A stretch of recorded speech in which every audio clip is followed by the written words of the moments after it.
श्रीमद्रामायणे आदिकाव्ये किष्किन्धाकाण्डे षड्विंशः सर्गः। ततः शोकाभिसन्तप्तं सुग्रीवं क्लिन्नवाससं शाखामृगमहामात्राः परिवार्योपतस्थिरे अभिगम्य महाबाहुं राममक्लिष्टकारिणं स्थिताः प्राञ्जलयः सर्वे पितामहमिवर्षयः।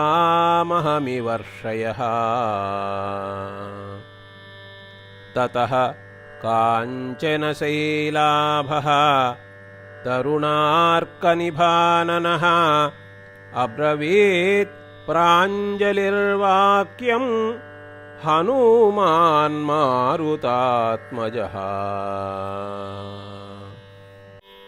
भवत्प्रसादात् काकुत्स्था पितृपैतामहं महत् वानराणां सुदंष्ट्राणां सम्पन्नबलशालिनां महात्मनां सुदुष्प्रापं प्राप्तं राज्यमिदं प्रभो। भवता समनुज्ञातः प्रविश्य नगरं शुभं संविधास्यति कार्याणि सर्वाणि ससुहृद्गणः। स्नातोऽयं विविधैः गन्धैः औषधैश्च यथाविधि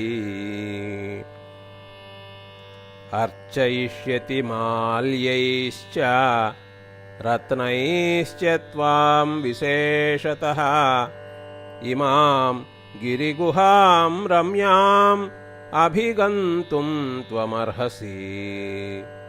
कुरुष्व स्वामि सम्बन्धं वानरान् सम्प्रहर्षय। एवमुक्तो हनुमता राघवः परवीरः प्रत्युवाच हनुमन्तं बुद्धिमान् वाक्यकोविदः। चतुर्दशसमाः सौम्या ग्रामं वा यदि वा पुरं न प्रवेक्ष्यामि हनुमन् पितुर्निर्देशपालकः। सुसमृद्धां गुहां दिव्यां सुग्रीवो वानरर्षभः प्रविष्टो विधिवद्वीरः क्षिप्रं राज्येऽभिषिच्यताम्। एवमुक्त्वा हनूमन्तं रामः सुग्रीवमब्रवीत् वृत्तज्ञो वृत्तसम्पन्नम् उदारबलविक्रमम्। इममप्यङ्गदं वीरं यौवराज्येऽभिषेचय ज्येष्ठस्य हि सुतो ज्येष्ठः सदृशो विक्रमेण च। अंगदोऽयमदीनात्मा यौवराज्यस्य भाजनम्। पूर्वोऽयं वार्षिको मासः श्रावणः सलिलागमः प्रवृत्ताः सौम्य चत्वारः मासा वार्षिकसंनिताः। नायमुद्योगसमयः प्रविशत्वं पुरीं शुभाम् अस्मिन् वत्स्याम्यहं सौम्या पर्वते सह लक्ष्मणः। इयं गिरिगुहा रम्या विशाला युक्तमारुता प्रभूतसलिला सौम्या प्रभूतकमलोत्पला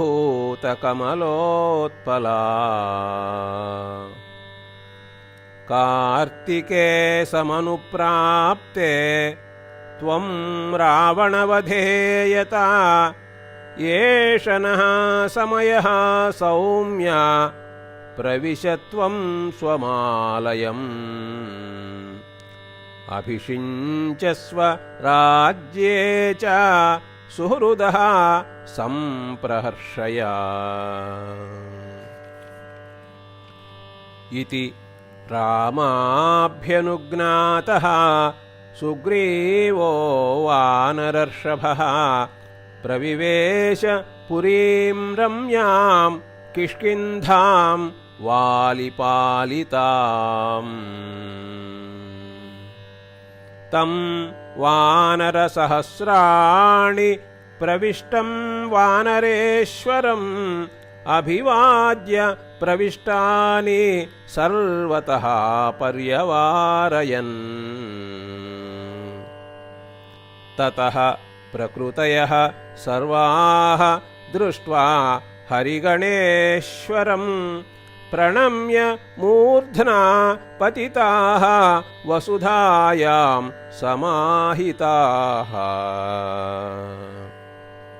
सुग्रीवः प्रकृतिः सर्वाः सम्भाष्योत्थाप्य वीर्यवान् भ्रातुरन्तःपुरं सौम्यं प्रविवेश महाबलः प्रविष्टं भीमविक्रान्तं सुग्रीवं वानरर्षभम् अभ्यषिञ्चन्त सुहृदः सहस्राक्षमिवामराः तस्य पाण्डुरमाजहृः छत्रं हेमपरिष्कृतं शुक्ले च वालौ व्यजने हेमदण्डे यशस्करे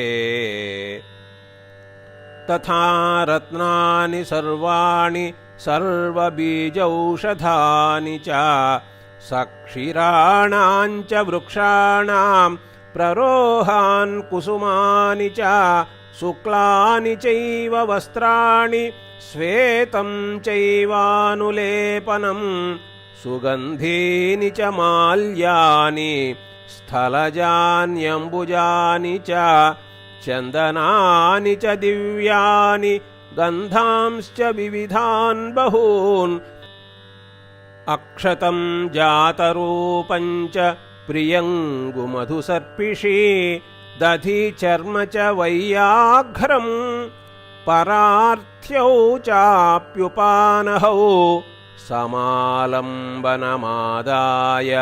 गोरोचनमनःशिलाम् आजग्मुस्तत्र मुदिताः वराः कन्याश्च षोडश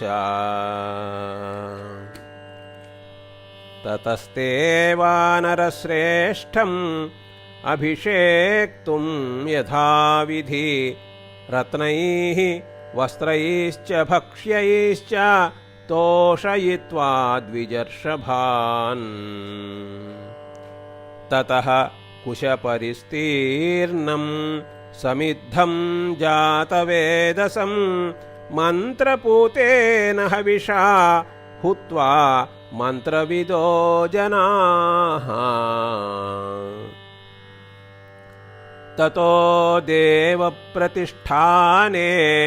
वरास्तरणसंवृते प्रासादशिखरे रम्ये चित्रमाल्योपशोभिते प्राङ्मुखं विधिवन्मन्त्रैः स्थापयित्वा वरासने नदीनदेभ्यः संहृत्य तीर्थेभ्यश्च समन्ततः आहृत्य च समुद्रेभ्यः सर्वेभ्यो वानरर्षभाः अपः कनककुम्भेषु निधाय विमलं जलम् शुभैः वृषभशृङ्गैश्च कलशैश्चैव काञ्चनैः शास्त्रदृष्टेन विधिना महर्षिविहितेन च गजो गवाक्षो गवयः शरभो गन्धमादनः मैन्दश्च द्विविधश्चैव हनुमान् जाम्बवांस्तथा अभ्यषिञ्चन्त सुग्रीवं प्रसन्नेन सुगन्धिना सलिलेन सहस्राक्षं वसवो वासवं यथा अभिषिक्ते तु सुग्रीवे सर्वे वानरपुङ्गवाः प्रचुक्रुषुः महात्मानः हृष्टाः शतसहस्रशः रामस्य तु वचः कुर्वन् सुग्रीवो वानरेश्वरः अङ्गदं सम्परिष्वज्य यौवराज्येऽभ्यषेचयत् अङ्गदे चाभिषिक्ते तु सानुक्रोशाः प्लवङ्गमाः साधु साध्विति सुग्रीवं महात्मानो ह्यपूजयन् रामं चैव महात्मानं लक्ष्मणं च पुनः पुनः प्रीताश्च तुष्टुवुः सर्वे तादृशे तत्र वर्तिनी हृष्टपुष्टजनाकीर्णा पताकाध्वजशोभिता बभूव नगरी रम्या किष्किन्धा गिरिगह्वरे निवेद्य रामाय तदा महात्मने महाभिषेकं कपिवाहिनीपतिः रुमां च भार्यामुपलभ्य वीर्यवान् अवापराज्यं त्रिदशाधिपो यथा इति आर्षे श्रीमद् रामायणे वाल्मीकीये आदिकाव्ये किष्किन्धाकाण्डे 26 सर्गः।